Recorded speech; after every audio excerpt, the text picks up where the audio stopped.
We've gone from a 45-foot houseboat without a garden with a couple of pot plants that we killed on a regular basis to 5,000 trees. just shy of 15 acres. And how many mouths to feed? Yeah, maybe 20 mouths. Emma and Dave Cornthwaite have achieved what so many people dream of doing.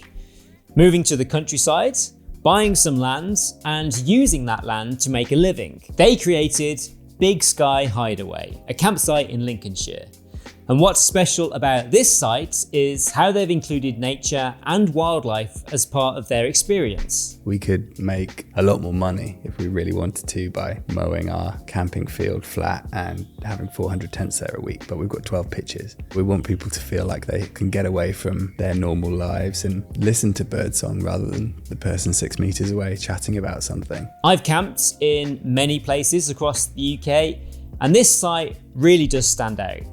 They have a commitment to sustainability with composting toilets, recycled materials, various rewilding projects are on the go, and they have a grass heated shower system that blew my mind. Put your hand in the grass, it's going to be fine because you'll have a shower soon, and then put your hand in the water. You know, you can feel the heat, you can't keep your hand in there. To understand how and why Emma and Dave created Big Sky to be the haven of what it is the focus of this conversation. In so many ways, our adventure experience before this prepared us to run a campsite. We've created lots of spaces for people to meet other like-minded people that they otherwise wouldn't meet. This isn't just our site, it's theirs as well. This is a conversation about fulfilling a life of adventure, saying yes more, riding a divorce bike, breeding alpacas, hammocking, and how Dave and Emma have been able to utilize their online community in real life. I wanted to create a Facebook ecosystem that used social media for its absolute potential, which is to bring people together in the real world.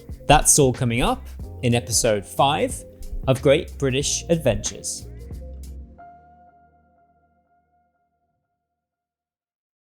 I suppose we can't start this podcast without referencing where we are.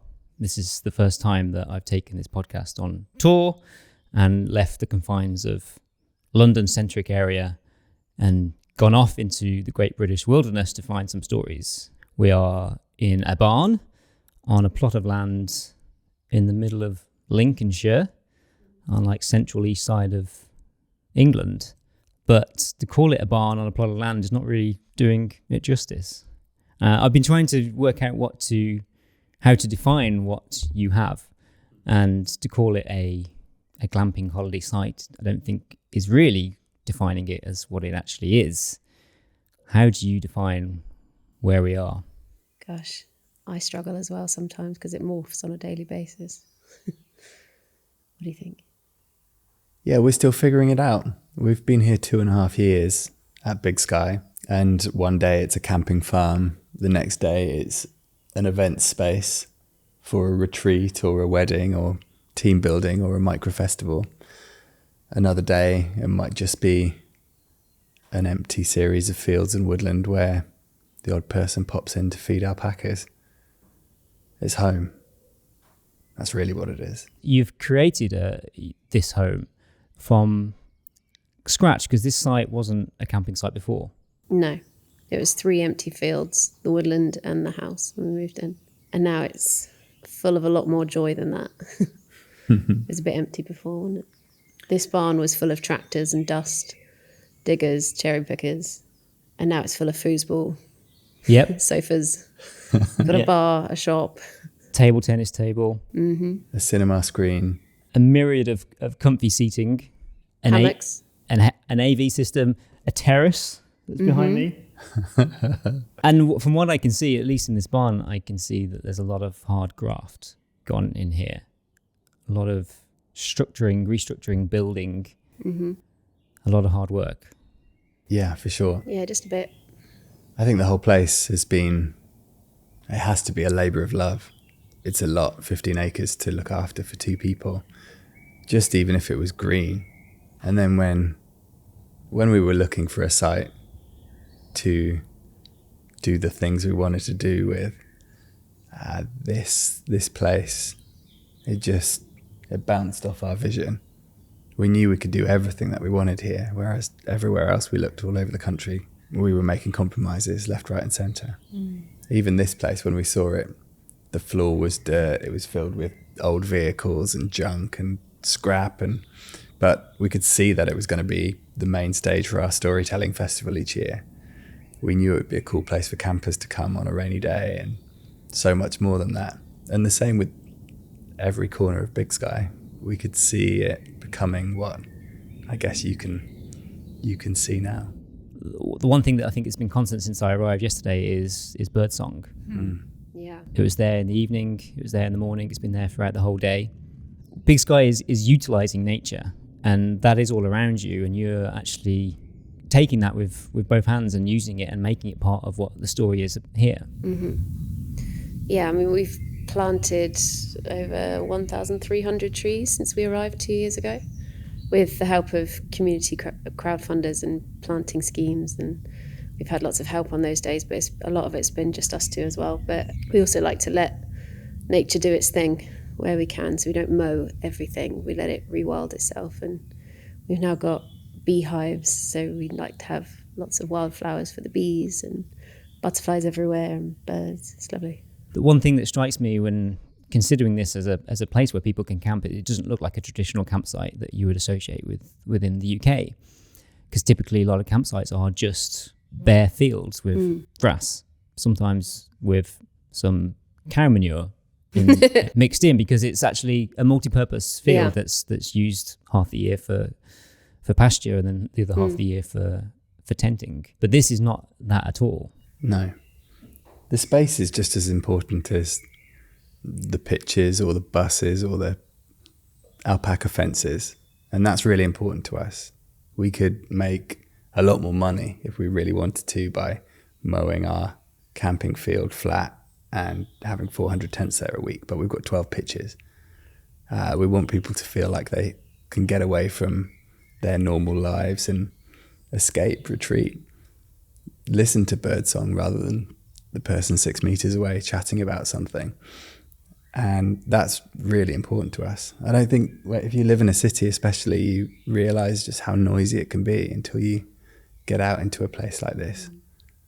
Time and time again, every single week we hear people say, God, it's so peaceful here.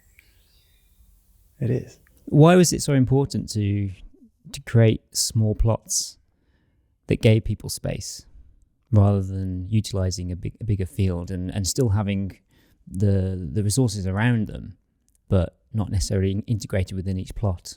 I think it's nice for people to have that space, because even if they aren't looking for it, I think everybody needs it without realising it. But it's also nice to have that privacy as well, because once the grass grows up, it's 4 foot high sometimes. And if that's surrounding your pitch, you feel like there's nobody else around and you could be in the wild somewhere. And it's really lovely to give people that, their own little haven in the field. And they are surrounded by butterflies, and it's really lovely. And they wake up in the morning and a rabbit might be next to them. You know, it's nice just to be amongst the nature. I mean, it's cool. If you look at an aerial photo of the camping meadow, the right people, the type of people that we love hanging out with in general, they'll see that and think, that's awesome. And I guess whatever your idea is, your brand, whatever you're trying to sell or share, if you put your stake in the ground and make it really, really clear what you're doing, you end up being surrounded by the right people. Yeah. And almost entirely the guests who come here are, they're just potential friends for us. It's wicked that way. Yeah, I mean, we've travelled around quite a lot and been to a lot of places that we love and lots of places that we don't love as much. So we wanted to take the best bits of the places that we've been around the world and bring them into our space and create that for other people. Yeah, I think that's the whole of Big Sky. I mean, each of us is completely unique with our own set of background and talents and personality and wants and needs. And Big Sky's unique just because Em and I have been lucky enough to have a really interesting few years behind us individually and together. And we've kind of fused all of that into what is a pretty random bunch of things at Big Sky, but it really works. Yeah, I think that's important to understand why Big Sky has been created in the way that it has, is actually understanding the stories of both of you. And I think that's integral. And I think let's talk about this in this conversation while we can, because I think it's really important to know that you're not just two people who just kind of bought a plot of land and thought, we'll have people camping here. There's actually so much more behind that that's kind of led into how you could create something like this and how you've been able to utilize a community of people as well. I think that all boils down to you, potentially Dave, back many years ago, going before the times you met Ems, when you decided to quit what was the standard working life for you at the time. Let's talk a bit about that and how your life changed into the direction in which we now have you see you now. And well, first of all, let's see, you're a man of many hats. You are a long distance adventurer, typically known as, would you say? Yeah, probably for another couple of years before I'm just the man with alpacas. Yeah. You are an author. You are a inspirational speaker. You are a filmmaker. You're now the owner of a campsite. You're a founder of a festival. I mean, I think the list goes on more than that, but... Don't want to bore anyone. But this really all started many, many years ago from when you quit a normal life. Yeah. Yeah, it did. I mean, a long, long time ago now. I guess what it all came down to was in my early 20s, I was just wasting away my potential, my health, my mind. I was just doing the same thing every single day, and it never really fit my chemistry, who I maybe thought I wanted to be. And I guess I wanted to start living a life that was fulfilling all of those ideas that I'd have in a pub and would ordinarily leave them there. And I think that's something so many people can relate to. I think fast forward to here, the amount of times someone comes in here and says, oh, you're living my dream. And that's just impossible, because we're just doing what only we could do. Their dream would be very, very different. And for me back then, I wanted to get away from my PlayStation. I didn't want to be sat behind a desk doing bad graphic design and getting paid for it just because I was getting paid for it. Life felt really hollow and meaningless. And I guess I hit that confluence, which was, whether it's lucky or not, but I made the most of it and escaped those habits and started doing things that other people called me mad for. But actually, I just thought, this is cool. Well, it started with a journey, right? It started with a skateboard. Yeah. And the first journey was like 50 meters long. I decided that I was going to try new things, and that's where this "Say Yes More" motto came from. And I held that pretty close to my chest for years and years. And every time a new opportunity came along or the chance to do something different, I saw it as a chance to learn, to improve my decision making, to have cool experiences, to live a story. And one of those first things that I tried was a long skateboard, my first skateboard at 25. And I didn't fall off it, which I think was pretty crucial, that first 50 meters down a really pathetically shallow hill in Swansea, South Wales. And yeah, I just thought after 2 weeks of skating this thing around, I love this. It's given me a new taste of life. I see the world differently just because I'm traveling around in a new way. I felt better because it was self-propelled as well. And those 2 weeks were enough to help me decide to quit that job, pull out of a relationship that was really unhealthy, leave a town that the poet Dylan Thomas called the graveyard of ambition, which definitely rhymed with me. And I decided to take that board the length of Britain and then across Australia. And after doing something like that, it's hard to look back. Yeah, it seemed like that was the inception point for you to realize that you could form another path in your own life, one that you had control over. And certainly you've specialized over the years in forms of non-motorized transport, not just typically things like a bike or skateboard, but actually quite unique forms of transport. Some of your adventures I've got here. So you mentioned you skateboarded across Britain and Australia. You've kayaked, you've tandemed, stand-up paddleboarding in the inception of that when it was a new thing. You've sailed, you've swam. These are all journeys of 1,000 miles. This is part of your Expedition 1000, a series of 25 journeys of 1,000 miles or more which you've done 15 of. Yeah. Mm-hmm. So it's an ongoing life challenge of yours, which you're in the middle of. What else you've got? You've got a Elliptigo, a Wike, which is a... Recumbent tricycle with a sail. Okay, yeah. As you do.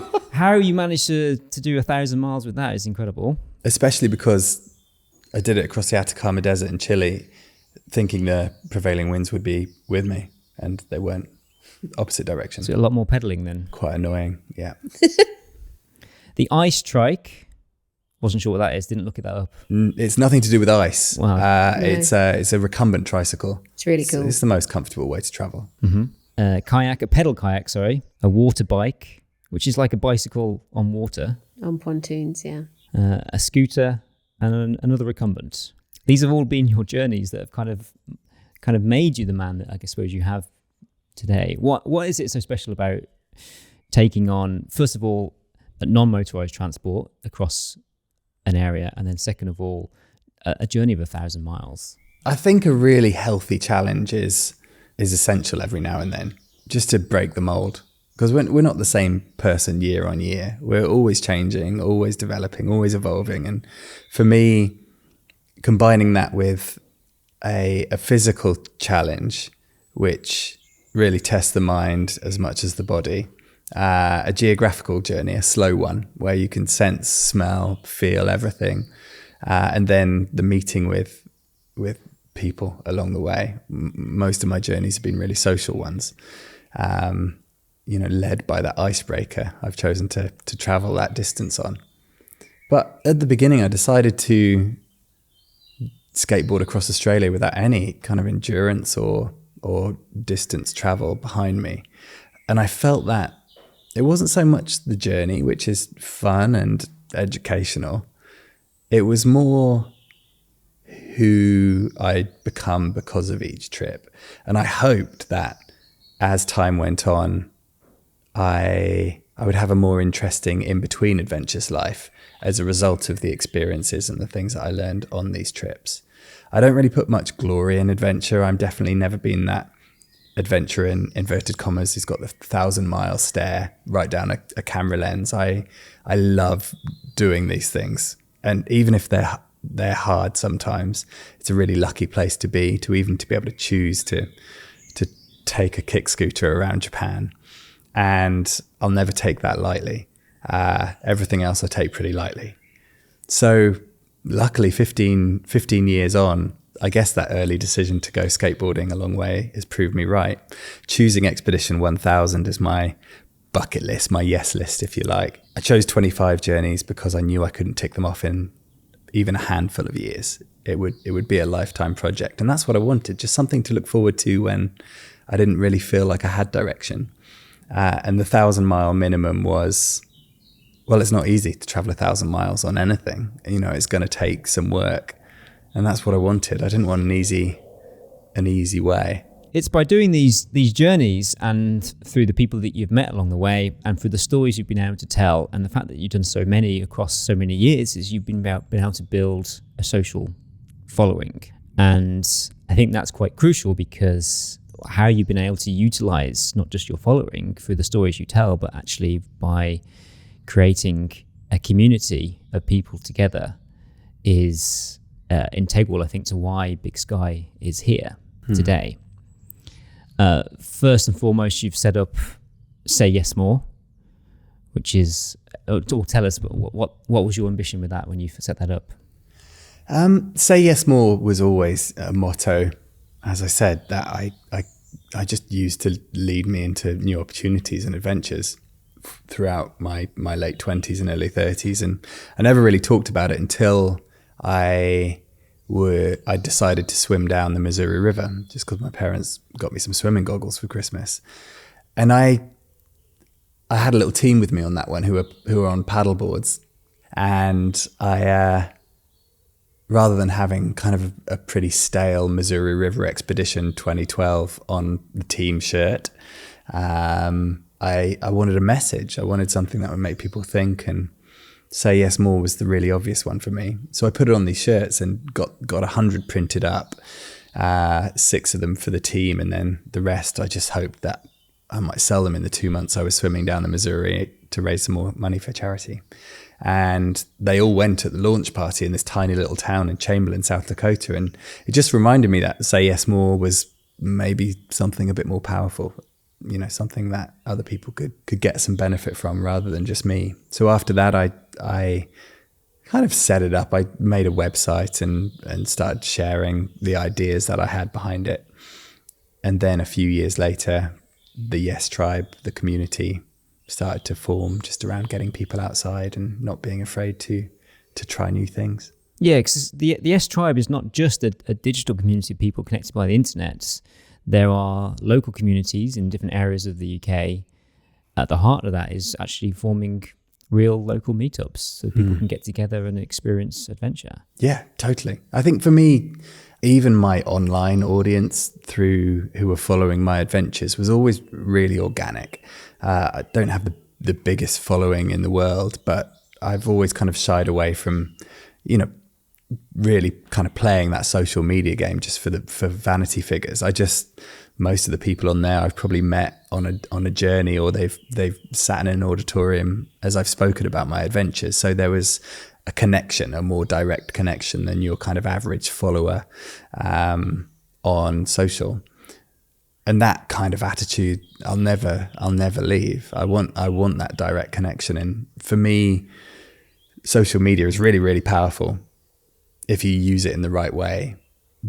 But I wanted to create a Facebook ecosystem that used social media for its absolute potential, which is to bring people together in the real world. So one Facebook event, Come Camping With Me on a School Night in London, turned into a wild camp with a bunch of strangers. And then the next week more turned up, and the next week more. And that was 8 years ago. And, you know, hundreds, thousands of people have come together for, I mean, maybe 4,000 or 5,000 meetups, gatherings in that time. And incredible things have happened. People have started businesses and charities and got married and gone on adventures and had kids, whether or not they're married or not. And campsites have come out of it, community woodlands, buses, conversions, changes of path.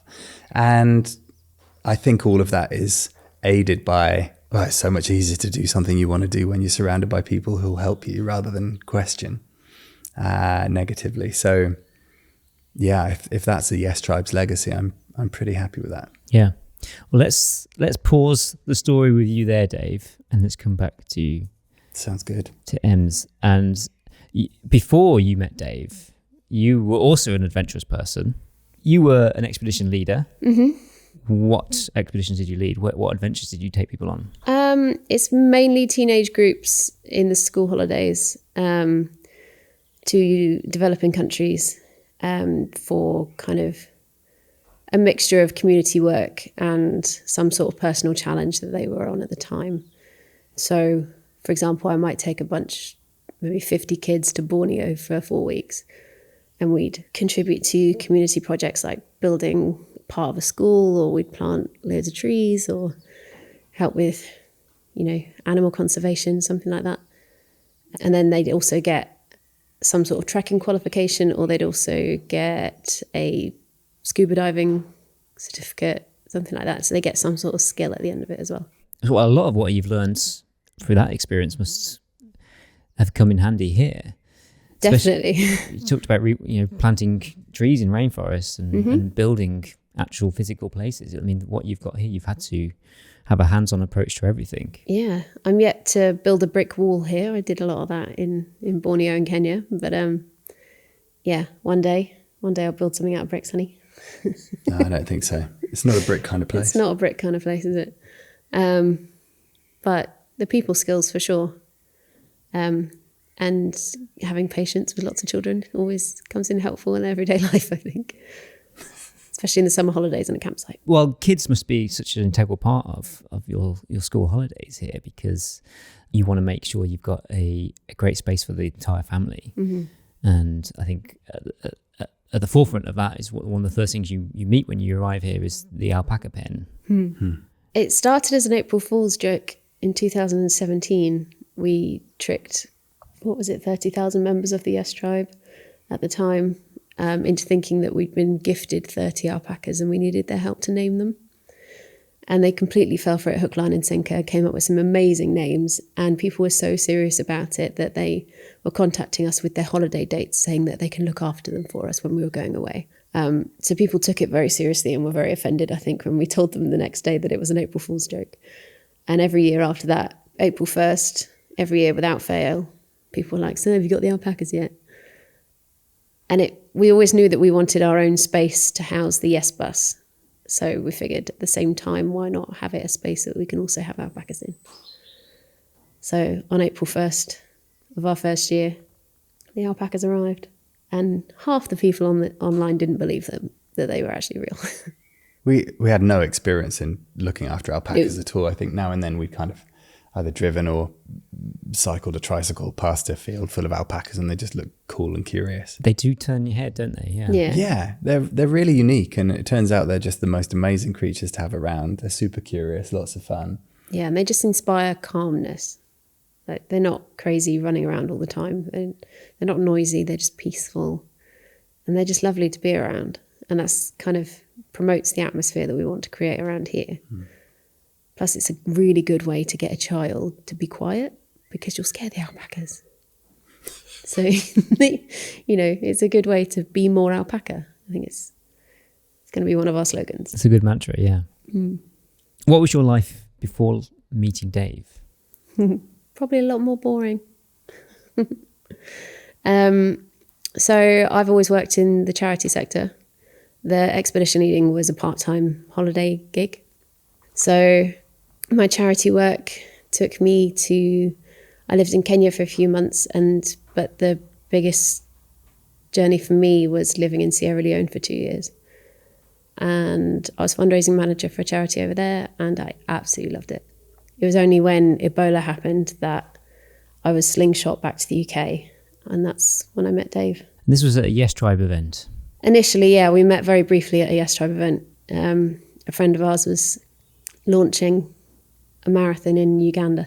And actually, I was an emotional wreck that night, and we left early, didn't we? Because there was just lots of people. You were very tired. You were in between trips, I think. I was in the UK sort of unexpectedly because of Ebola. It was all very stressful, and I thought, right, I'm going to go to this Yes Tribe event. My friend gave me the confidence to go because I used to think the Yes Tribe was too cool for me. So I was always scared to go by myself. So yeah, I went along, and we happened to leave at the same time. And Dave walked me to the tube, and I don't remember us talking about much, but I just remember getting the best hug I've ever had. And I've never needed a hug more. And I just melted into you, I think. And I just remember just telling everybody about it when I was on the way home. I messaged Kate and was like, oh my God. That's incredible. First of all, that you had the courage to turn up to Yes Tribe, which, if you think about it, was actually a creation of Dave's.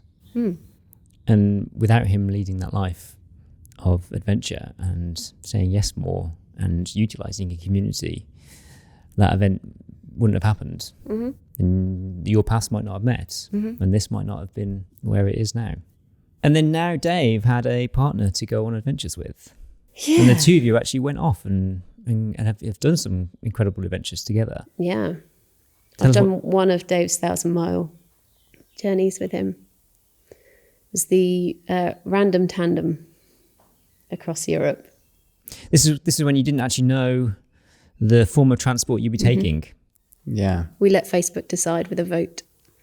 This is your community that you'd built.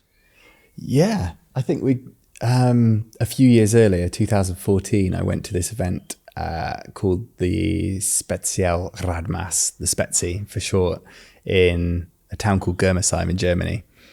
And it's the most incredible place. It's my heaven, isn't it? It's amazing. It's just filled with non-motorized transport. The show is all about that stuff. And it's full of people who love all of these different types of, like, it's basically lots of Daves, but they have them as hobby crafts. And I just see them, it's my curse. I see something that moves along without a motor and I think, oh, can I take that 1,000 miles? So I went to this thing in 2014 and decided when I was there that I couldn't leave without taking one of them on a journey, and instantaneously as well. So I put it on Facebook, which one of these shall I choose? And people voted, and I just left on it and rode 1,000+ miles. So a few years later, I got invited back to speak at the Spetsy, and Ems and I thought, okay, let's start a journey from there, but let's do the same. So there were two of us. We figured a tandem of some kind would be cool. And there's loads of different types of tandem bike. I used to just think a tandem bike was just the regular tandem bike. Yeah. But David had already done a journey on one of those, so we couldn't even have one of those. But there's all sorts. There's the hand bike version where you pedal and do your hands at the same time. There's recumbents. There's half and halves. Yeah. And we ended up, putting this up on Facebook again, and people chose the Haza Pinot, which is a beautifully social bike. It's an awesome bike. The pilot is actually at the back and not the front. And the person at the front is on a recumbent seat, so your heads are quite close together, so more so than a usual tandem, so you can have a good old chat. And we just we tried them all for the first time at the show while people were voting online, and then we headed off on our bike, the Haza. I think the cool thing is the nickname for this tandem is the divorce bike, because there's so much trust involved in tandem riding. One person's in charge of everything and the other person's just a passenger traveling at exactly the same speed. and then there's who's pedaling and who's not, and all of that stuff that comes into tandem terminology. There's this saying, whatever way your relationship is going, a tandem bike will definitely take you there. So luckily it worked out, especially considering it was my 13th 1,000 miler. Turned out to be lucky and not unlucky. It's a good job you got past that one, yeah. Well, before we finished, I proposed. It was on the journey. On the journey, yeah. Mile 993 on the approach to Budapest, right by the river. I wondered why he was being so anal about this one particular photo that he wanted to get. And I was actually getting a bit annoyed.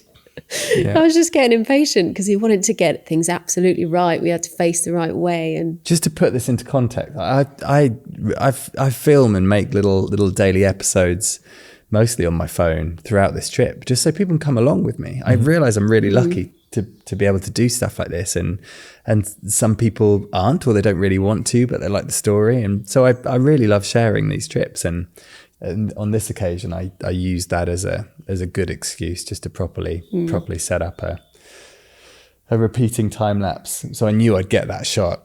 The annoying thing was I was so nervous. I asked Em to be my husband, so completely ruined the moment. I then produced a green gem ring because my birthstone is peridot, which is green. And he was like, produced a green ring and said, "Will you be my husband?" And I was like,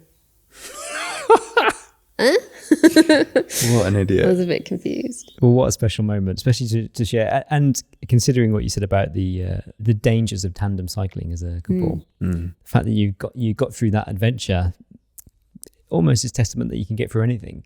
Yeah. We didn't argue on that trip. We had so much fun. Yeah. I was decently scared many times, but we didn't argue. Mainly when I was on the back, because when you're controlling the steering on the Haza Pinot, you also have to take the weight of the person in front, which is really hard for me to take. What are you saying? No, just you're taller.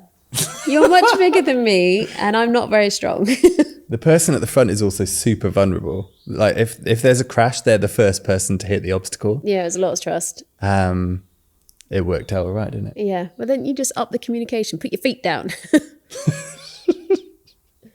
Sounds like a great adventure. I think one of the things I admire about the two of you is you've definitely been inspiration to alternative ways to live and to hack a life, including where you live. Some of your life, when you lived in London, you lived in a houseboat, which is a great way of getting affordable way of living, but still within the city boundaries. Yeah. I think since then, when you sold the houseboat, were you house sitting as well? Yeah, for a year. Yeah, it's so much fun. This is where you will look after some pets while an owner is away on holiday, and so you get to live in their home for a week, 2 weeks, maybe more. Typically looking after dogs, maybe some cats, maybe some birds or something like that. Yep. Yeah, that's it. Like we always We were fairly flexible with our schedule. And when we decided to sell the boat, we just thought, okay, we felt like maybe we were edging closer to this dream of finding some land. We didn't think it would come so soon, but the idea of traveling around using this website called Trusted House Sitters, which really creates a trust pairing between owners of a house and pets who are going away and they want someone to look after them without putting their animals in kennels or catteries or whatever.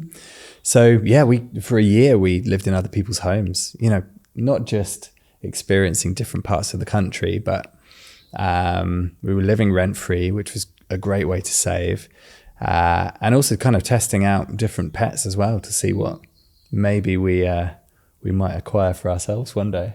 We never looked after any alpacas, though. We didn't look after any alpacas. Mainly They're dogs not easy and to come cats. back. Trusted House Sitters are constantly writing to me saying, are you ever going on holiday and you want to put your site on? It's probably not going to happen.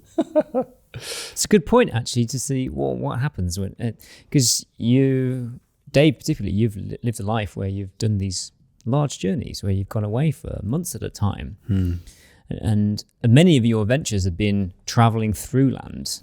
This current adventure at Big Sky is actually rooted into one plot of land. And that adventure now is spanning time rather than distance. Yeah. What's going to happen with this confluence of doing your 10 next adventures, but also leaving this adventure that you have here? Will Ems be part of any of those adventures? What will happen when you go off and go on holiday and you've got this big plot of land to look after? We could go on holiday. It's crazy. I think, the answer to that is yet to become completely apparent, but I'd been on the move solidly for 12, 13 years when we moved here. And I was ready to stop. I was so tired, properly burned out. And it's been such a relief just being in one place for the last 2.5 years. It's I've loved it. It's really nice not to have to get on a plane once or twice a week, to have a bed that is your own and all of that. So in some ways this was exactly what I wanted. But now Big Sky is getting to a point where we feel quite established. There's still a lot to do, but we kind of we get it now. We've learned loads of lessons and we understand the place and how to welcome people in. But we also have winters off. The site's open from mid-March to mid-October, and I'm starting to think already that if I'm going to do any trips, it's going to be over the winter, and I might just have the energy this winter to go on number 16. Don't ask me where, don't ask me how. I've never decided that far in advance, but I'll go. Ems will stay and look after the creatures. But we have been away. We went away for a month last year, and 2 friends looked after the whole place after we'd shut. The great thing about them, Rich and Laura, was we met them on our opening weekend in 2021. They were just coming here for a camping holiday, and we just got on really well with them. And now they house and pack us in. Yeah, I was going to say the beauty of having such a weird place with so many animals is that everybody wants to house it. So we're really, really lucky to be surrounded by friends and family who are more than happy to come and cuddle alpacas while we're away. Yeah, it's great having people you can trust. Yeah. Not only your home and your land too, but your Fluffy animals family who are fluffy kids. Yeah, so many different responsibilities have popped up because of this, from a movable life to an almost completely stationary one.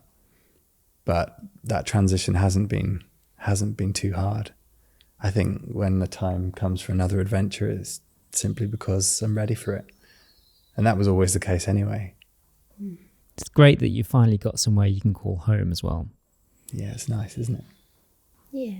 It's pretty cool having a place. I think the amazing thing is we spent years just sleeping in random places, living on boats and in other people's homes. And like on a trip, it wouldn't be a rare occasion if I kind of woke up in the turret of a Japanese playground because I just thought that would be a cool place to wild camp.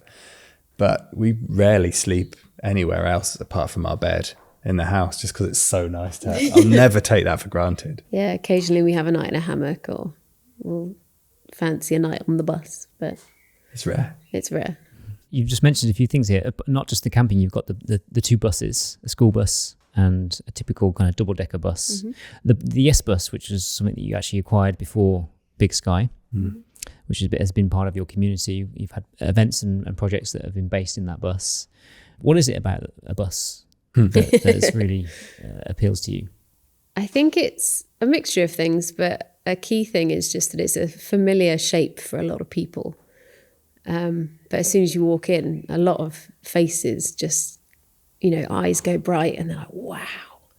It's completely not what you would expect when you walk into a double-decker. Fully functioning cottage kitchen down the bottom. There's a library upstairs with adventure books, hammocks, double bed upstairs. You don't get that on a double-decker bus normally. It sparks a lot of people's imaginations. They kind of start thinking about what is possible. Yeah, and the American bus as well, which I've actually realised until yesterday that I don't think I've ever actually been in one before.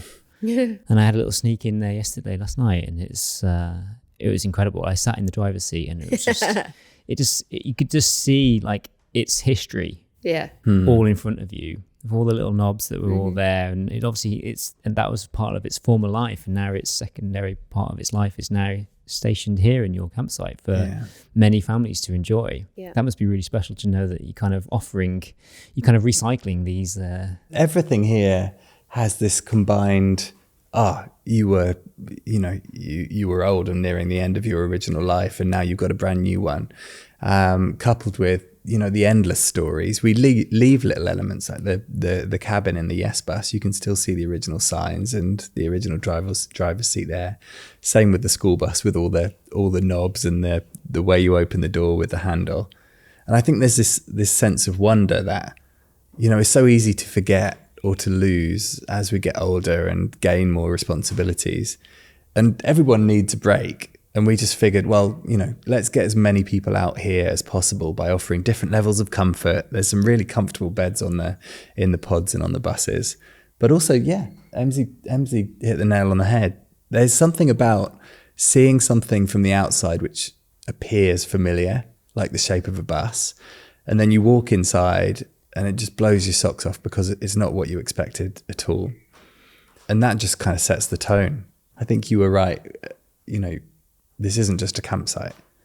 You come here for a reminder of what's good about life and a little nudge towards doing something new and different. And that sense of wonder is really central to that. Yeah. Well, let's go back and talk about the community that you've built, because not just you have a community of people that follow you and you can go and have events, but they're actually a community that you utilised to help you form Big Sky.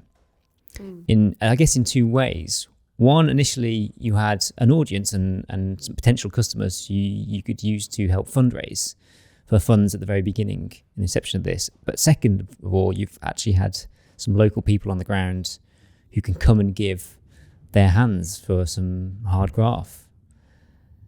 I think that's what's special, because when you look at this site and see how big it is, it's way too big for just two people on their own. And unless you have an unlimited purse to bring in lots of contractors, it's also a lot of work and a lot of money. But if you have, like you said, this community of people to utilise, how important has that been? Oh, it's priceless. And it strengthens our bond with them as well. This isn't just our site, it's theirs as well. It's kind of how we see it. Yeah. Because everyone's had a hand in developing it. The local Yes Tribe has been incredible. We do regular working weekends when they just come and experience doing something different, to plant trees, to shovel stone, to make a path. But at the end of the weekend, you can see the difference that you've made. And then that is a lasting difference for every other visit going forward. And it's really nice strengthening the community by having a, collective goal, if you like. Yeah, when we found this place, we knew immediately that it was the right spot. If you build it, they'll come. And we knew our vision was kind of strong. And then every 6 to 8 weeks, we get a group in, whether it's the Yes Tribe East Midlands or just friends from other parts. And in those gaps in between where it's just Em and I, yeah, it's a lot of work. We don't stop. We're up early, we go to bed late, we live with the sun, and we're knackered and sore. And I can't remember the last time I woke up and I wasn't in pain. It's like being on a trip. But the satisfaction of progress is right there. And when a group comes in, even if it's 5 people, wow, things fast forward before our eyes. You know, when 5 people are here working for a whole weekend, it basically saves us 2 weeks of just the 2 of us working. And we can move on to whatever we were going to do after those pressing jobs. Yeah, it means so much to us that people want to give that time and energy to a project that they don't live in. You know, I would feel really grateful when it's really hard to explain to them when they're here how much of a difference they're making, because every extra pair of hands is an extra thing that we don't have to do in the best possible way. Yeah. And they're always here as a group. It's rare that anyone comes just by themselves and they feel the slowness of it.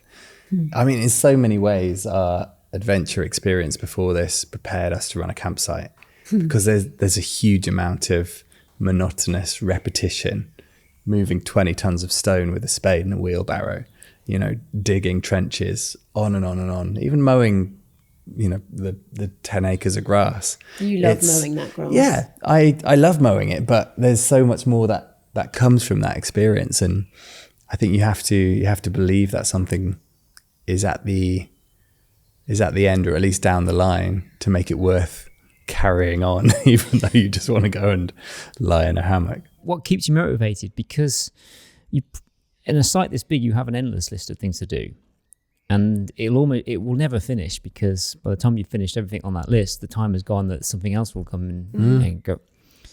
This is a lot of hard work. Yeah, nothing static. We're really different in terms of what gets us going. I've always just been filled with lists and ideas, and my to-do list is 100 longer than it was each morning, you know, by the time I go to bed. But I dig that. As I work, I get ideas, and this, you know, I love it. I've left this place maybe 10 times in 2 years. No, that's insane. But there's so much to do. There's projects underway everywhere, as well as just the kind of the normal maintenance. There's it's a playground for the imagination. I think the end goal is when people come in and they're wowed by it. You know, it's lovely seeing people enjoy this place as we intended, as we hoped that they would. Yeah. Being able to share our garden with so many folks and seeing like real change. Like they go away realizing they don't need to use as much water. Yeah. Yet they've had an amazing holiday, and what more can we ask for? I do love it on a nice summery, you know, afternoon when every camp pitch is filled with tents, and you go through the woods and there's kids playing on hammocks, and there's somebody in another hammock somewhere else reading a book, and there's people playing table tennis who, you know, they didn't meet the other person 2 days ago. You know, we've created lots of spaces for people to meet other like-minded people that they otherwise wouldn't meet. And it's always nice just to see the space being used as we kind of had a vision for it before we even moved here. Yeah, it's lovely. And if we hadn't done anything, that wouldn't be happening. Yeah. So the more we do, the more it happens. And the more people get from it, yeah. You mentioned how much water people think they need. At the heart of Big Sky is being eco-friendly. Mm-hmm. It's having a limited supply of water that can be replenished, but it's making sure that people can see the water that they use. So, for instance, where I'm staying, you've given me a jar of water, which is drinking water, and I can see physically how much is there. Mm-hmm. And so it makes me use less because it's there. You've got compostable toilets. You've got eco showers, which are very unique, I think, I've not experienced before, in 2 ways. One, I think, first of all, you did have a shower to order system with warm water in a what would you describe it being delivered in? A pump action. Yeah, it's like a pump action. Yeah, like a sprayer. pump. Yeah, like a spray. But telling me yesterday that you're trying to develop a system which utilizes compost to heat the water. It's genius. I'm so proud of this. I was rubbish at science at school. And just by being here, I've learned so much. I never held an electric screwdriver before we moved here. And, you know, now 2 years on, just from persevering and not wanting to have to rely on other people. And I think that's one of our strengths. We know that whatever it is, we can learn new skills and get to the bottom of it. So all the way through, you know, it's just this slow process of working out how to solve a problem. And one of the problems is most of our site is off grid. We don't have water, you know, pumping out of a tap in every corner. And although most people who come here, most people who go camping don't really feel the need for a shower. I think it's a nice chance to get grubby and really appreciate the shower when you get home. But some folks stay for a few days, and it's always been at the back of my mind that I want them to feel more comfortable and to enjoy the experience. Basically, I just want them to enjoy Big Sky. So showers was a big hope when we started this year. Now, last year we've got a load of grass everywhere, camping pitches, storytelling areas. It's just constantly growing, an inch a day. So it needs to go somewhere. And last year I fell in a pile of grass, and I had no idea that it gets hot. That's how it composts down. And so this year I've slowly been kind of refining the idea of putting grass into bays, and then the composting process heats up big barrels of water. And then we've got a solar powered pump which runs through a shower head, and bang. 2 nights ago I had a shower up at the school bus. The water was 48 degrees, and that's just from grass. And I think there's so many little elements to that which are exciting. One, if someone looks at it, they can't quite believe it. And then I'm like, put your hand in the grass. It's going to be fine because you'll have a shower soon. And then put your hand in the water. You know, you could feel the heat. You can't keep your hand in there. It's all just really exciting. The grass has to go somewhere. Why not there? We've got guests on site who want showers during the season that the grass is growing. It's just this lovely cyclical process, and it all makes sense. I'd never say that we're geared up to be eco-friendly. That just feels like a buzzword to me. There's so many sensible decisions that are made if you decide to run a business, definitely on land. Like, we've got solar panels everywhere. We spend a lot less in electricity all year round. That's common sense, whether you're living in a small house or running a business like this. You know, being able to heat up our water using grass clippings. Yeah. Which aren't offensive. You know, it's not like you're putting your food waste outside someone's window just so they can have a shower. It's just grass. It smells nice. I did spy one of your creations last night. and yeah, like you said, at first it's very unassuming. It's just a pile of grass. There's a water butt inside it. Couldn't tell any difference. Not until I lifted the lid, and because it was in the evening, steam just kind of came off. Yeah. And you put your hand in, it was like, this is like hot tub temperature. It's water. Not steam. It's not steam, Tom. It's excitement. But it made me think that it's so amazing that you are using the land in a way that it gives back into the system, like you said, a cyclical system which meets the needs of your guests. And it made me think, say, well, typically if you want to heat up water, you need some energy. So to get some energy, you would mine underground, pull up some oil, refine the oil, transport the oil around, burn the oil, and it then heats up this water. Which, when you actually think of it in that sense, is such a madness, exhaustive process to get our energy. Yeah. So many levels to it, so many stages you've got to go through. Considering humans are, capable of such intelligence and cleverness, we are stupid in the way we use our resources and our time and our energy. It maddens me.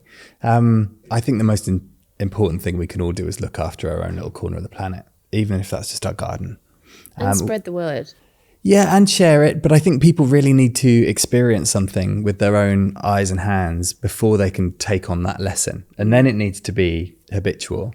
I wouldn't expect anybody who comes here for a week to maybe they'd go home for a week and they'd use a bit less water. I'd imagine after that they kind of forget a bit because everything's hidden. Pipes are behind walls and under the ground. But when you do something time and time again, and this is why we really advocate for getting people outside, because you start to feel the processes, you start to feel reality, rather than something that we made just to make life comfortable, which isn't always the answer. Yeah. Not everyone has a patch of land which has a lot of grass, No. but you do. And we share it. That's really key.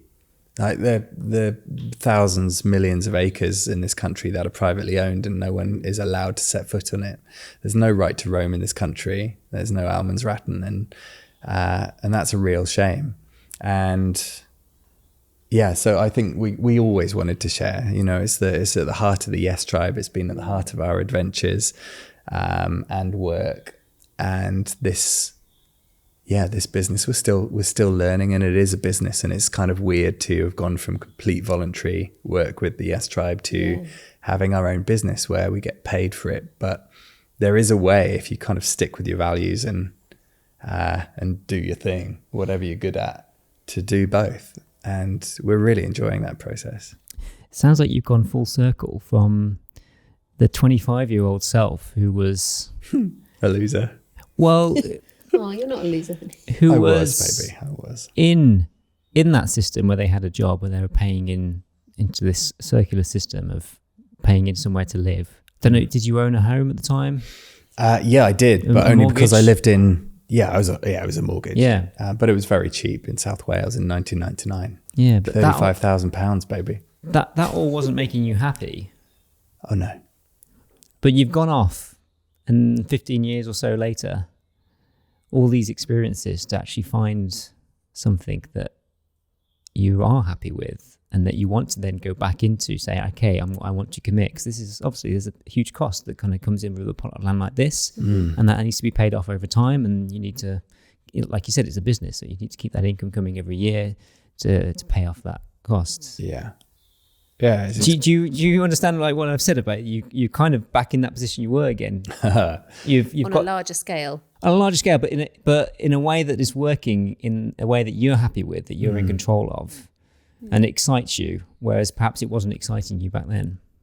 Yeah, I mean, the differences are enormous. And yeah, I own a home for the first time in like 18 years, but everything else has changed.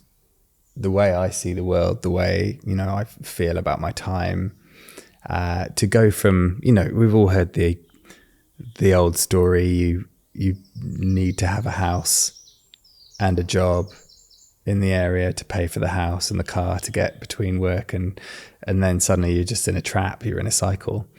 And I hated that. I just wanted freedom. And freedom for me is variety, the ability to do something new every single day. And not one day since I quit my last job has been the same as any other day. Not one of them. And that will continue until the day I die. You sit still, you keep on doing the same thing, you just rust. And then things break. And that's no way to be, not for me. Here, yeah, I mean, owing a lot of money is a gentle pressure point for us, and maybe a bit of a motivation. But I would say that the thing that really gets people throughout working life is the fear of what to do if you're not paid the money that you're used to getting paid. And we've both had, tons of different jobs. We know that if this, for whatever reason, doesn't work out, I mean, it's working out. But if it didn't, let's just hypothesize, then we'd find something else. If we really weren't happy with it and it wasn't working, we wouldn't stay just because summer's great income-wise. That would be insane. We'd go and find something else that floated the boat for our new selves. And so there's no more trap.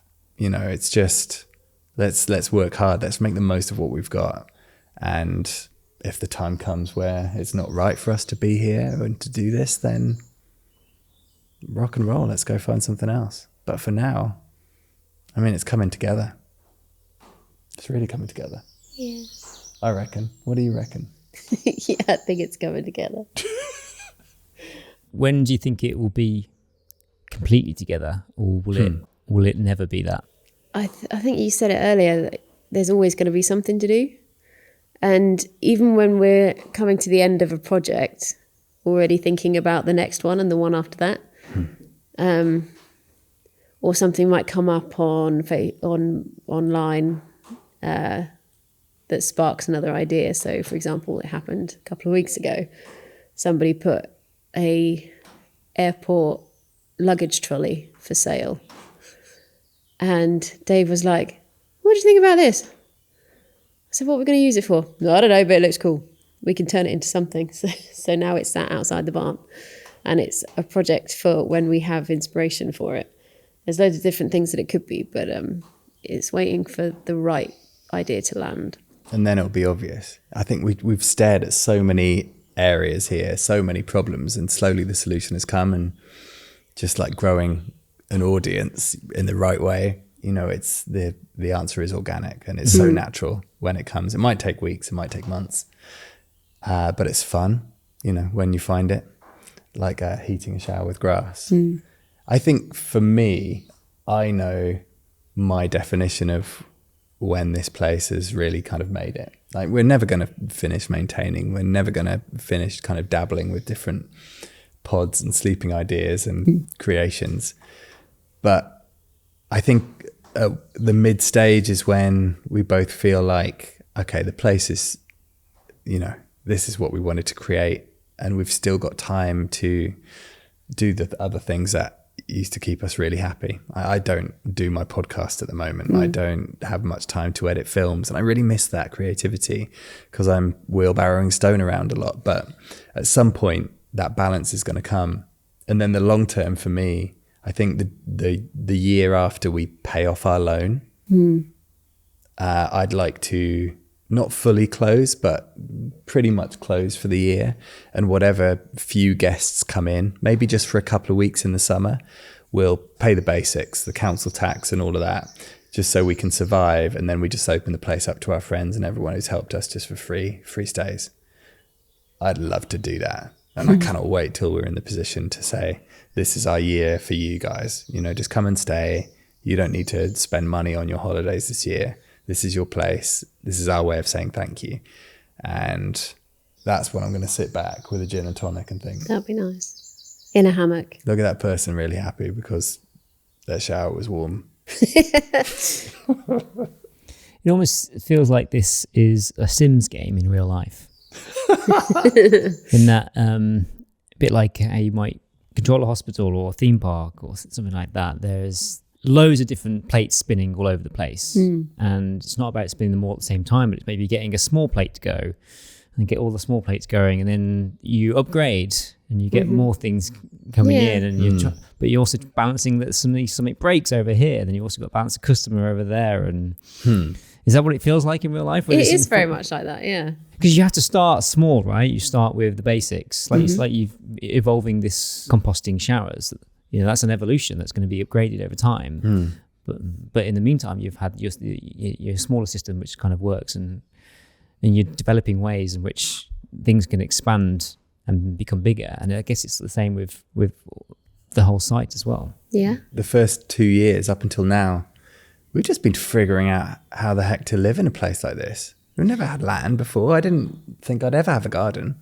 Yeah, we've gone from a 45-foot houseboat without a garden with a couple of pot plants that we killed on a regular basis, and to 5,000 trees. To, you know, just shy of 15 acres. And how many mouths to feed? Yeah, maybe 20 mouths, hens, cat, dog, alpacas. Us.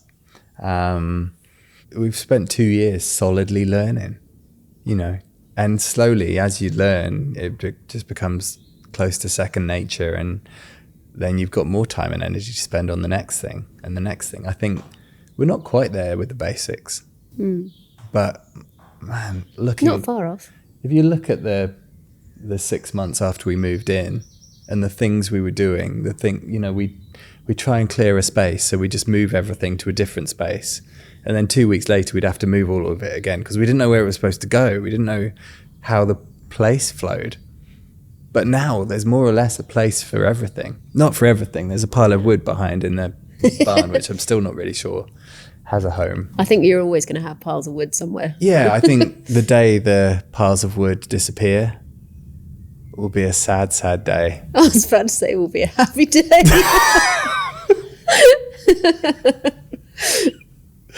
One of the things you've had to do is learn to do so much from scratch. We've talked about how you both have actually many hats in what you've done and the different jobs you've done over the time.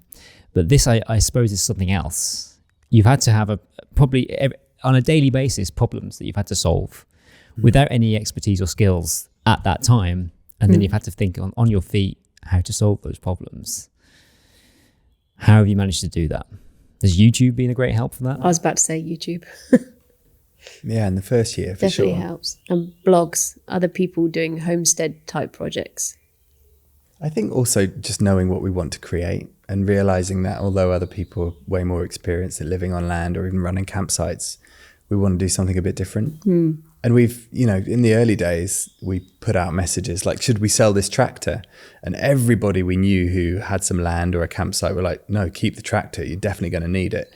And then I tried to drive it and couldn't, so we decided. But from the very beginning, it was just going to be in the way. That's a money hole for me. And whatever a tractor can do, our hands can do. Yeah, it's going to be a bit slower, but to keep a tractor to, mow the field would be crazy because we want small paths which were half the width of a tractor. And it had a big flail cutter on the side. And once every 2 years, I go along with my handsaw and make sure that the path up to the school bus and the woodland lodge and the camper van meadow, the trees next to it have a bit of an undercut so vehicles can get through.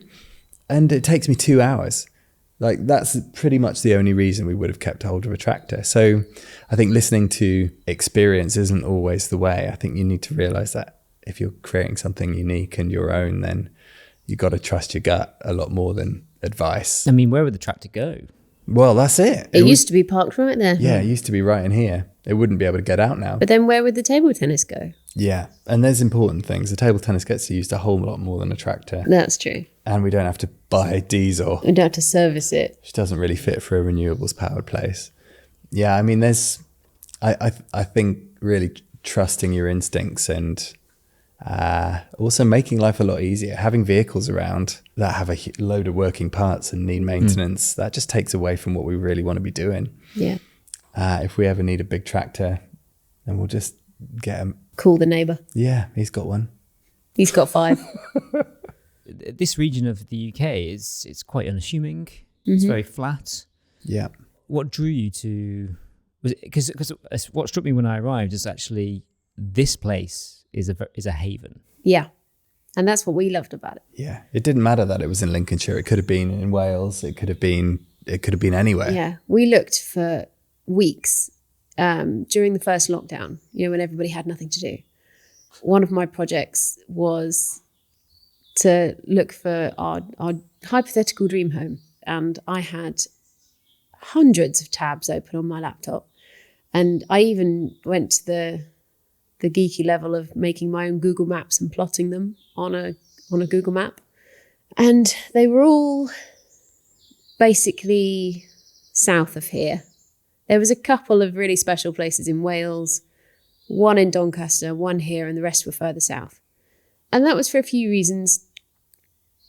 I'm from Southampton, and I'm really close to my family, and they're all obviously still down there, and I wanted it to be kind of easy access for that. But also because our lives had been so centered around London, we kind of had built a large Yes Tribe community. Our friends, a lot of people were in London, so we needed it to be easy access from there. And we just didn't consider this area as being one of those places. And actually, the train from London is like 1 hour and something, isn't it? It's under 2. Oh yeah, like I've been in London in King's Cross from leaving the door here within 2.5 hours. So it's still a journey, but some Australians have to drive further just to get off their property, their ranch. Yeah. So it's and I think it's nice to have a journey out. I mean, in answer to your question, it wasn't Lincolnshire. It was never going to be any county. It was just going to be the place. Yeah.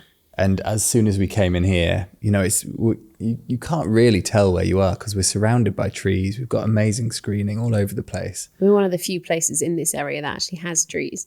Yeah, it's pretty rare to have a woodland. And there's also a really nice flip side from being in a flat place, apart from the big sky, which I think we both love, is that when you live on flat land, you can choose to do anything almost anywhere.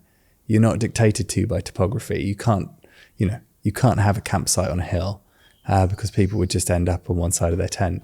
And that gave us the freedom to say, right, that feels right there. And that can be space. And we'll put a football goal there and the alpaca paddock can go there. And slowly we just kind of felt that through. It gave us a lot of flexibility. It's very interesting to say that, actually, because like you said, or like I said, so many traditional campsites in the UK that are just fields are on rolling hills, and you come to plot your tent, pop your tent up, and you're like, oh, hang on, this isn't even great location for me to put my tent. Yeah, you've really got to hunt around, haven't you, for some fields for a flat bit. But that's how desperate people are to go camping. It's lovely to get out there, even if you're on a hill. But if you come here, there's no hills. You mentioned you planted lots of trees as well. Why was it so important for you to add to the landscape that you had already?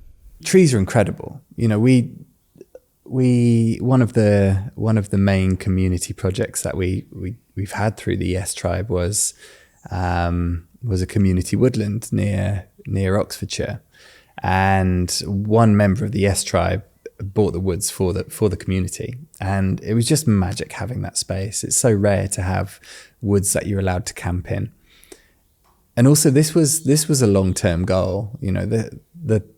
The idea of just doing something for a few months, like an adventure, and then bang, it's gone.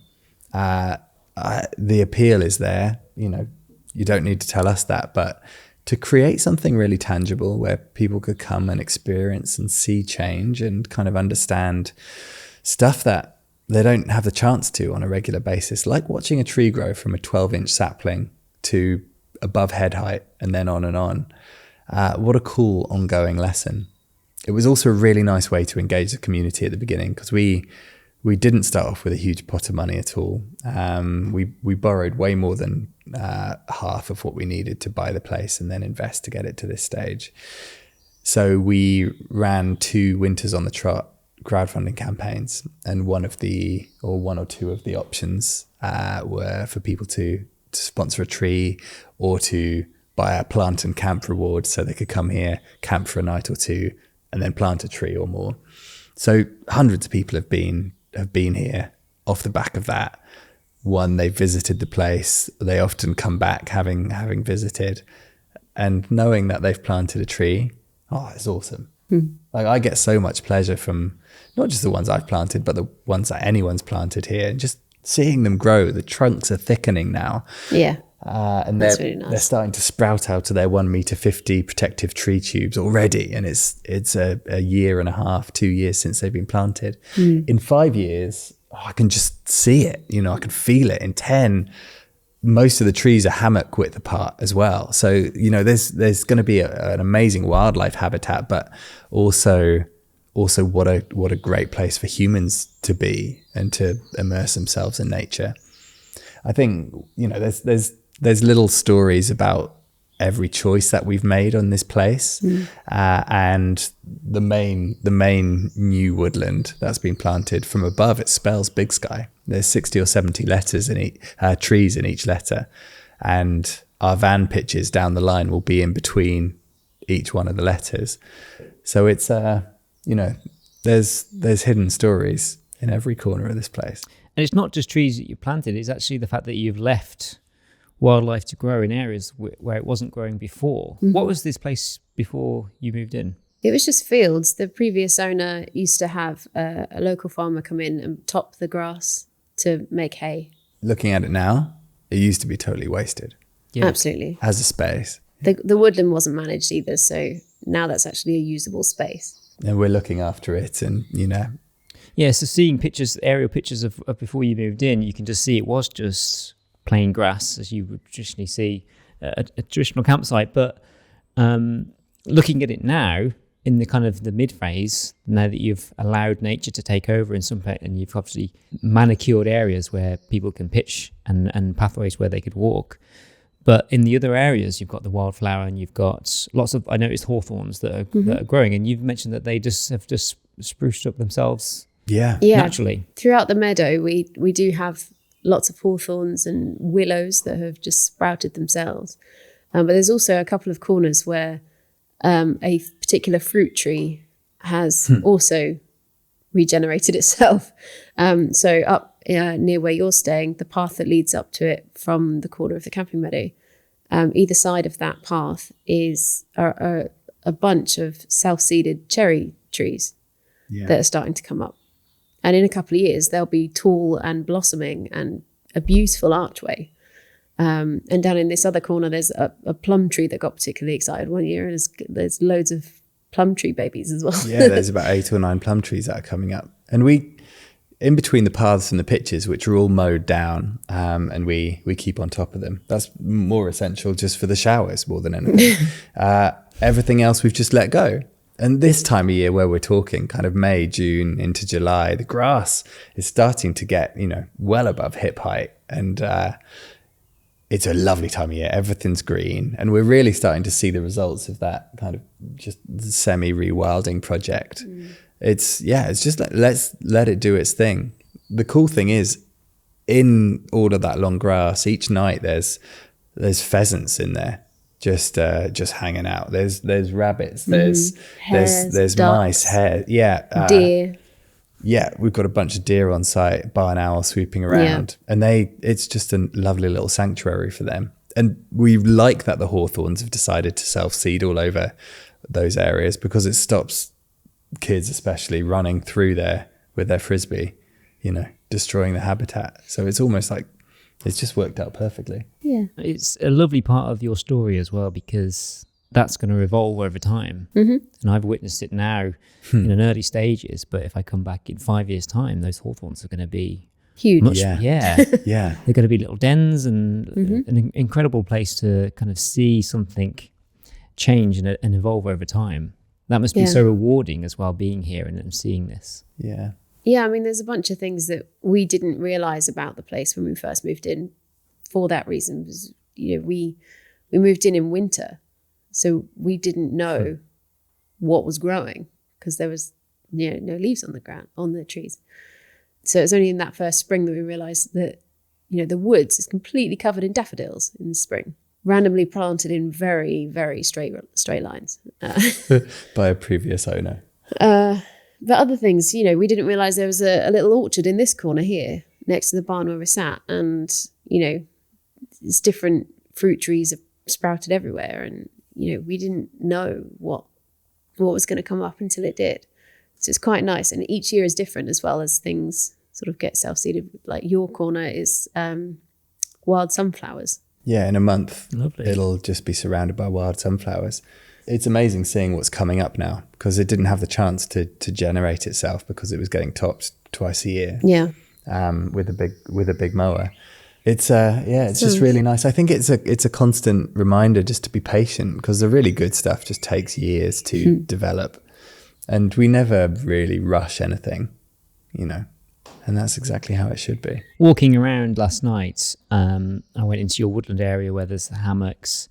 There's obviously places where people can camp. I'm in your woodland lodge, which is the land pod, which is something I'd never come across before. It was incredible to stay in there. But what struck me is that obviously at the heart of what you offer is a camping experience, but it's so close to wild camping that both of you have probably done on your adventures, but you're offering it in a way that's kind of more comfortable, because it's got the facilities that you might need, toilets and showers, for instance, and the warmth of the two of you as well.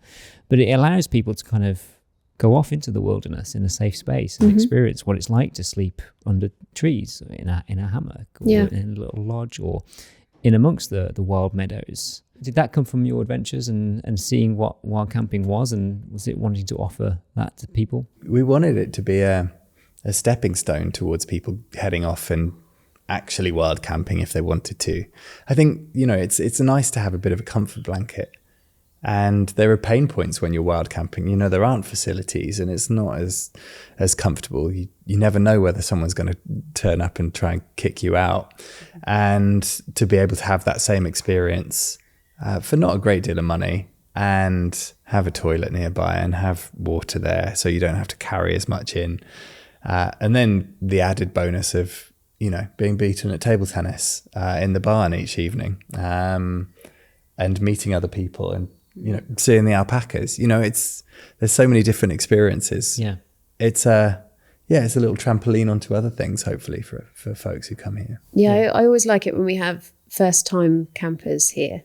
There's loads of them, people who've never camped before. And they come, you know, their tent still has a tag on it. And, you know, they've no idea how to put it up.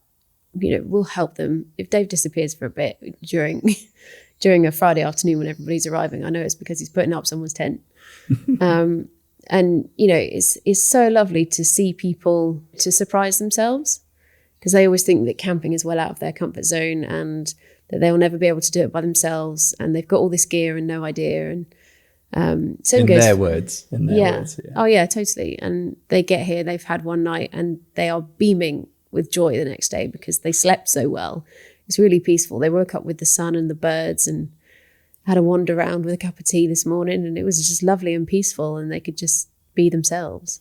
You know, nature doesn't care what you look like or what you do for a living or who your friends are. It's just happy with you as you are. And I think that's it's freeing for people. Yeah, to spend time without phones as well, because the signal's rubbish out here. Yeah. It's wicked.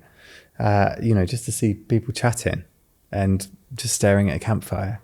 It's absolutely lovely. The amount of times a booking's come through on our phone from someone who's still in the camping meadow and they've just booked their next trip before they've left. That says it all. That's nice. Hopefully within 2 or 3 years, we won't have to be on any listing sites or anything, because everyone who's here is just word of mouth, or they've been before. That's the dream. One thing I enjoyed was having an outdoor kitchen. So in the Woodland Lodge, you've created out of some crates, a lovely worktop, and there's a gas hob, and there's everything you need to cook a little campfire. And that's fundamentally what I love about camping is having that connection with the outdoors.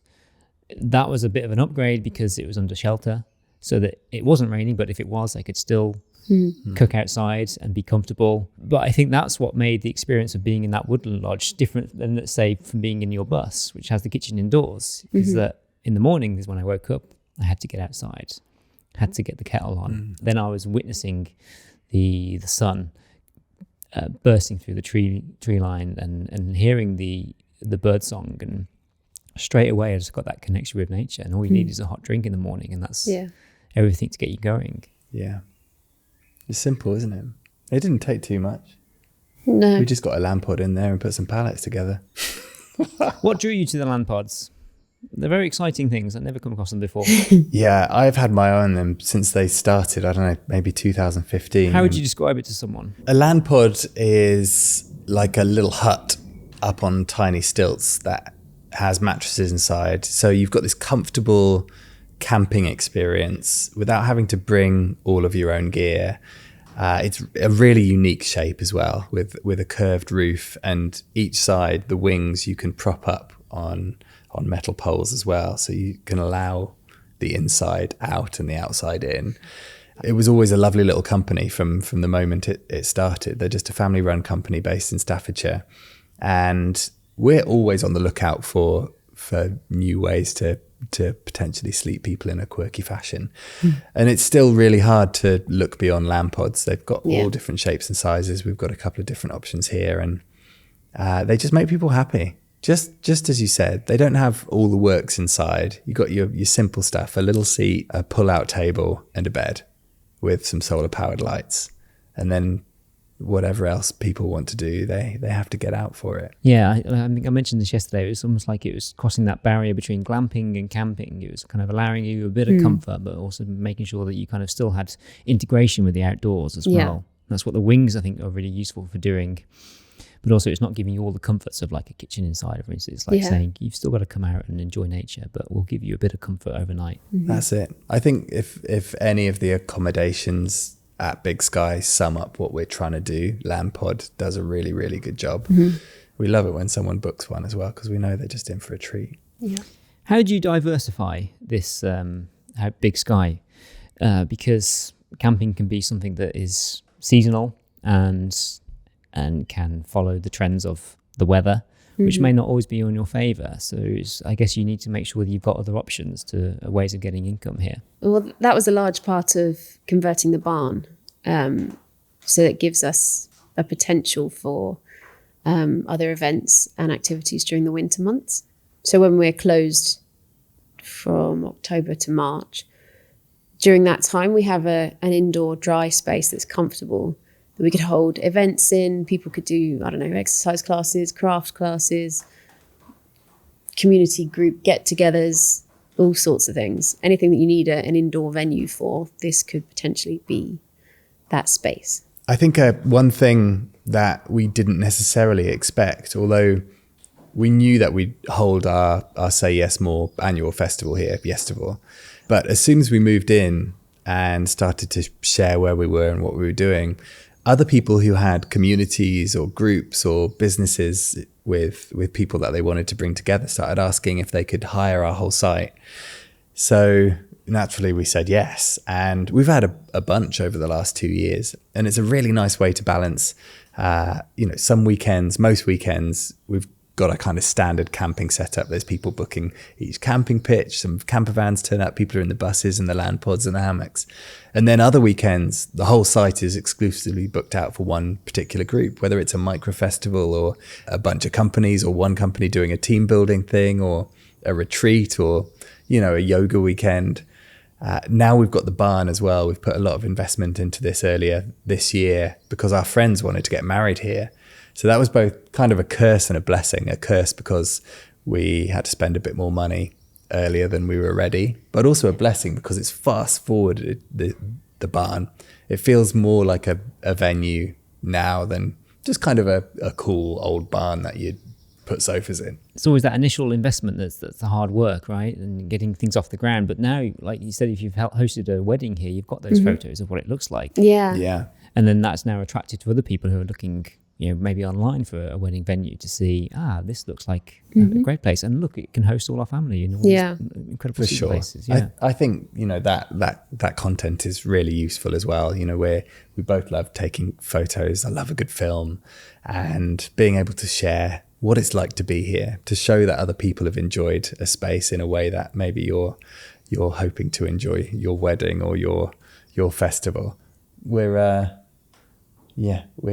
feel pretty lucky that we've not only found this amazing place, but we're able to share it with so many different groups of people. Well, one of the big events that is on your calendar every year is a festival which you created, which it's now in its 7th year. This is Yestival, which was an idea you had many years ago. What was the inception of that idea? What did you want to achieve? It's all about spontaneity and, people sharing their stories who once had an idea and didn't let it rest. And it's across the board. It's adventure, it's business, it's passion, it's play. Only 150 people on site, so it's pretty intimate. There's a bunch of different talks going on at any given time, and it's a pleasure to witness it. It's definitely, one of those things that at the moment, having balanced Big Sky, and we had our first Yestival here last year, we were definitely working out how to do Yestival in our space, but we've got the next one coming up in mid-June. And it must be incredible knowing that you can bring it home, that it is in your back garden now. Yeah. It's all for so many reasons. Yeah, it's easier and also more difficult.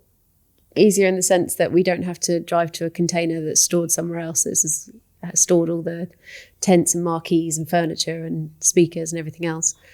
And then drive to another field to set it all up for a which weekend. Isn't ours, which we have to protect while we're also trying to set up an event with unpredictabilities. But harder in the sense of this is our site and we're very protective of it. And of your neighbours as well. Because you've now got a big number of people in a small area, Definitely. How We're do incredibly you manage lucky. that? We're very, very lucky with our neighbours. They're amazing. It's always a risk when you move to somewhere new, especially if you want to do something like this. But we've touched gold. Like our nearest neighbours are brilliant, Karen and Andy, and they've just been lovely support. They love that we're here doing this. They didn't. I don't think they even met the people who we bought the place off, even though they're a couple hundred meters away. We're always really cautious about the way sound travels, especially in flat land. So we don't let music go too crazy on events. We don't allow amplified music in any of the camping pitches or glamping. People know that they're coming here for a peaceful stay. But obviously things get joyful during events. We've got a silent disco set with 60 headphones, so people can dance until the early morning and no one will hear them apart from their own little heads. And it's the same with the cinema nights that we're going to run from now on. So I think whether it's respecting the land, respecting each other, respecting nature and the wildlife, respecting our neighbours, we respect it all. We don't want to take the mickey. We want everyone to be comfortable, whether they're here or not. Yeah. And every decision that we take is kind of based on those principles. It makes the rest pretty easy. Throughout the years that you've been here building this, it's great to see it now up and running and being such a positive part of your lives and the people's lives who come and stay with you. But throughout that journey, there must have been some downers. And also, you are husband and wife who are living and working together. Was there any moments when this has taken a toll on your relationship, or has this been moments when you've had to support each other? The first year was really tough. We had a film crew here following our first year for a Ben Fogle show on Channel 5, and they got a lot of tears on camera. Yeah, I mean, a lot of that was planning permission and official stuff that we couldn't control, controlling us and our futures. And so that was naturally very tough, and anybody would have found it hard. But general day-to-day, a lot of the time, unless we're working on the same project, we can quite easily go to work for the day and not see each other because it's so big. And we both have different strengths. So if you told me to build a toilet block, I'd be there for months trying to do it, and it would be wonky and it would fall down in the first wind. Whereas Dave has that skill now and that vision that he can go and build something incredible, and I come back after a day of, doing stuff with the trees or the garden or the alpacas or cleaning something, and he's built an entire building. It's amazing. It was still wonky, it just doesn't fall down. You're both very positive people. And Dave, knowing you for longer, you just ooze positivity. And nothing ever seems to kind of get you down. It almost seems like you know that things will work out over time. I mean, God, we all have our down times. And I think for me, the battle over the last 20 years has been managing that as best I could. I really like going into something new, knowing it will work out if I work hard. And I know that's the case for so many people. I think often the problem is they just don't believe in themselves. And I've kind of, done enough now to know that I can believe in myself. And in Em, because we've spent so many years together, Em's hit it when she said, we were not in control of that first year, largely. We'd found the place where we wanted to build our dream, and it was delayed, potentially infinitely by someone who was never going to come here for some ridiculous rule. And we got past that. And I think the biggest struggles I have now are the ones that I'm not in control of. Dealing with people, there's always going to be difficulties like that. Everyone communicates in a different way. So we're constantly kind of refining the way that we talk to our guests from the very early stages when they get in touch saying we want to book these dates, and we want them to find the place easily because we're proper hidden away. But not everyone, reads directions. Ems this week is making a sign that says, please read the signs. I make so many signs. Dave writes so many instructions in the emails, and people just don't read them, and then they turn up and ask obvious questions. It's like, you didn't read it, did you? And they're like, no. But if that's the hardest thing that we have to deal with from now on, then wow, we got it good. Okay. What's your favourite part of Big Sky? Different places, different times of year. This time of year, throughout the warmer months, the woodland is one of my faves for sure. I've hammocked all of my life. I absolutely love hammocking, and I'll choose it over a normal tenting experience whenever possible. And so many people have never spent a night in a hammock. So being able to introduce that to folks has been a real pleasure over the last 2 years.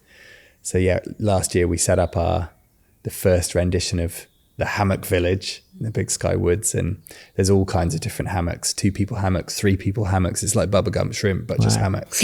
And it's just a lovely experience. You're kind of weightless when you're floating between trees, and that's a rare thing to feel. So it's hard to wake up after a night in a hammock and be unhappy. So yeah, we've got a few more new hammocks to put up over the next couple of weeks, and may people come and swing. Not swing. In the best way. Don't come and swing. Just enjoy yourself.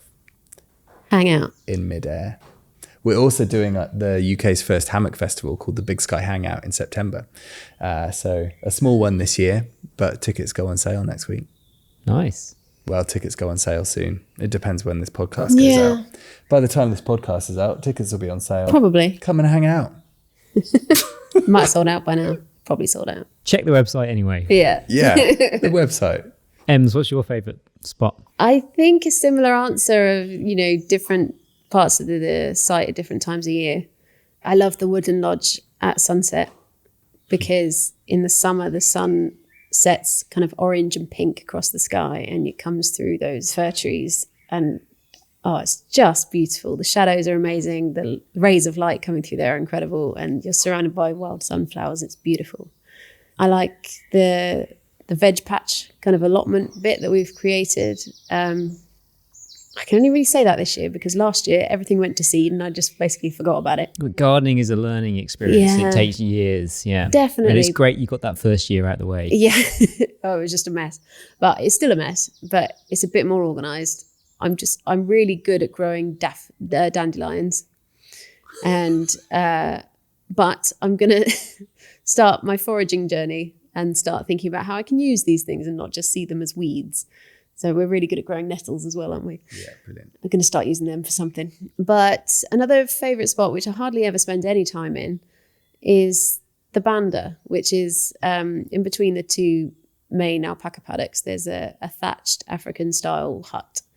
The sides can come down if it's rainy and windy, and there's windows so you can see the alpacas either side. And because they're so curious and nosy, they'll be over to see you, doing whatever you're doing. In the summer, we can set it up for like date nights and picnics and things for people to spend an evening in there with the alpacas. And it's all done up with fairy lights and candles and stuff. And it's really pretty. But we hardly ever spend any time in there. But it is one of my favourite spots. And it's really central. You seem to be doing very well. Even looking at your Google reviews, I think they're just all 5 stars. It seems like everything that you're doing and offering to people and the way that you communicate and are warm to people is really paying off. It's really key to this place. We don't just want to have people come camp in our garden and not meet them. Yeah. Or here's the code for the school bus. Off you go. We meet everybody on track when they arrive, strangers and friends, and then we show them to their pitch or their pod or their bus or their hammock, and explain the quirks of whatever they're staying in or wherever they're, and make them feel at home because we want them to feel at home. And it's a much nicer experience for us as owners. I think it's a much nicer experience for anyone who comes to stay here because they feel like they're already getting more service than you would and service in inverted commas than you would in a standing camping field.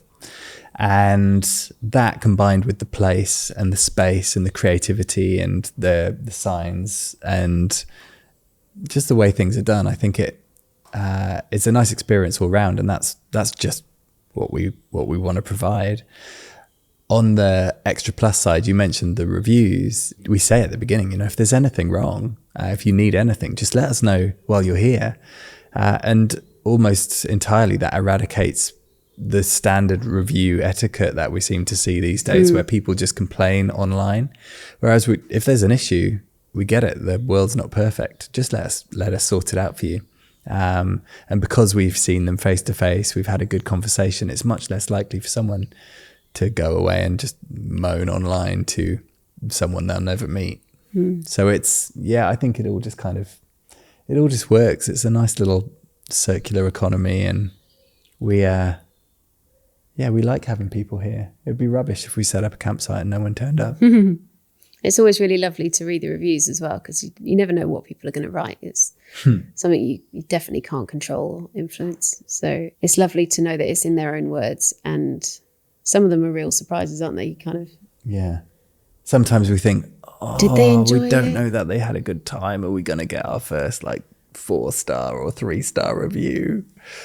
And then a 5-star, wonderful, really thoughtful review comes up with beautiful pictures. Best weekend of our year, and it's lovely. Those are nice surprises. That must come, though, from being on adventurous journeys, traveling through land and being and experiencing the warmth of strangers, being invited maybe into their homes when you're staying overnight, and realizing how important that is when you yourselves have been traveling. You're just now offering that experience to other people who are traveling through, but happen to just come to stay in your land for a bit.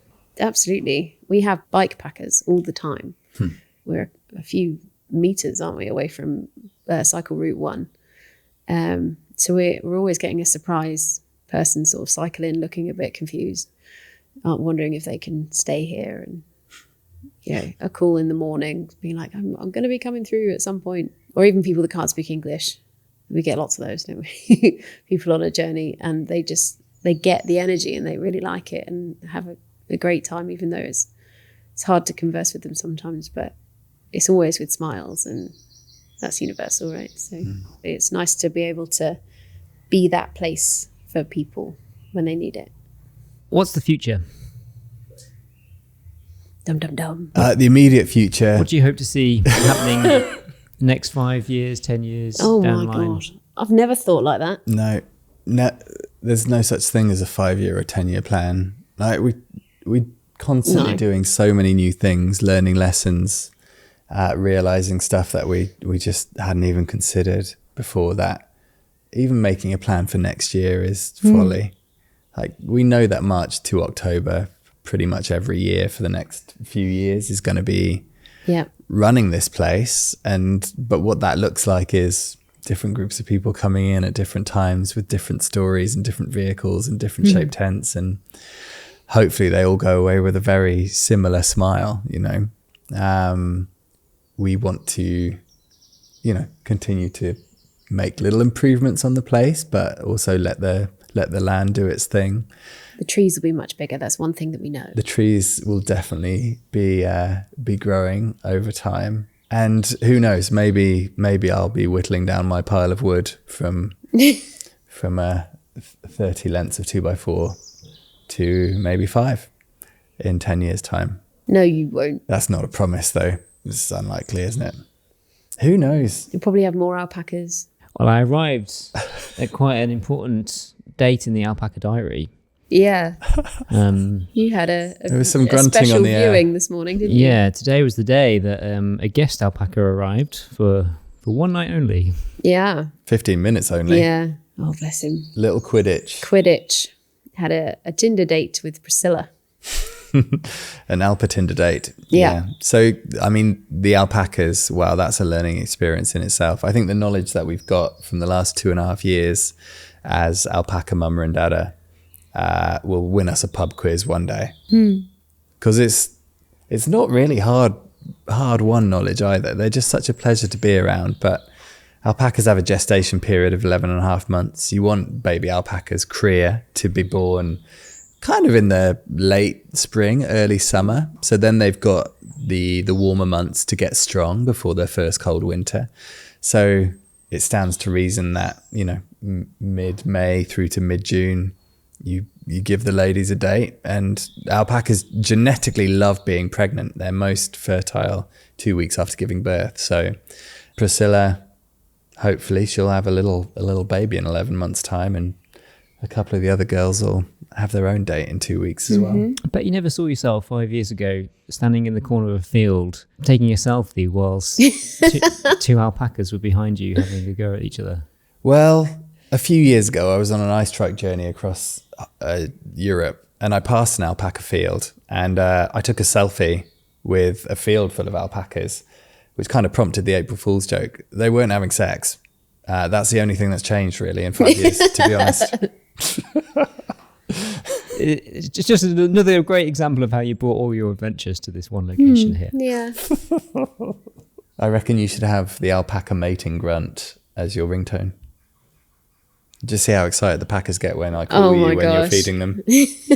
Can you imagine? I didn't really want to talk too much about this. I'm not sure if the audience want to hear it, but I would say that it wasn't as grotesque maybe as I thought it would be. They're very calm. It was very calm, very civilized mellow. about it. Both seemed very comfortable. And they don't mind that everybody watches. Yeah. It's very weird. It lasted longer than I thought it would as well. Yeah, it's just because he couldn't. That's just Quid. Yeah. He, He didn't have great aim. He needed some assistance. Yeah, there was some hands-on approach from the owner. Yep. Yeah. Just got to do what you got to do sometimes. Sometimes you've just got to, Help these things along. guide someone to their goal. I wonder if that's on her LinkedIn profile. Oh. I don't know, if I were her, I wouldn't be touching any keyboard with my fingers today. Probably not the best place to leave it, but I think that's that's where we're going to have to leave it with the alpacas. I hope to hear good news from a pregnant alpaca in the next few weeks. Let's hope, fingers crossed, that that's all gone to plan. But I thank you so much for accommodating me and sitting down to talk and chatting about your adventures here on Big Sky. It's been incredible to learn more in depth about your story. Oh, thank you. And I hope that it's not too long before you can be sipping your gin and tonic with all your friends around you, knowing that you've paid off big lump sum of your loan and onwards and upwards. Yeah. Yeah. That'd be nice. Hey. It'll come sooner than you think, I'm sure. Yeah, maybe. But either way, we're going to enjoy the process. Mate, thanks for coming to see the place. Yeah. There's only so much we can share online, and It's always nice to see it through somebody else's eyes too. You can't experience the wilderness that you offer through just pictures alone. I think walking through the wild meadows and hearing the birdsong and seeing all the wildlife around. I saw the owl last night. You did? While I was heating up my water bottle, yeah. It was very special. Really special. You just don't get that in London when I'm sitting watching TV. No, definitely not. Well, thank you so much. I've enjoyed the experience. Thank you. Thanks. Oh, you're welcome.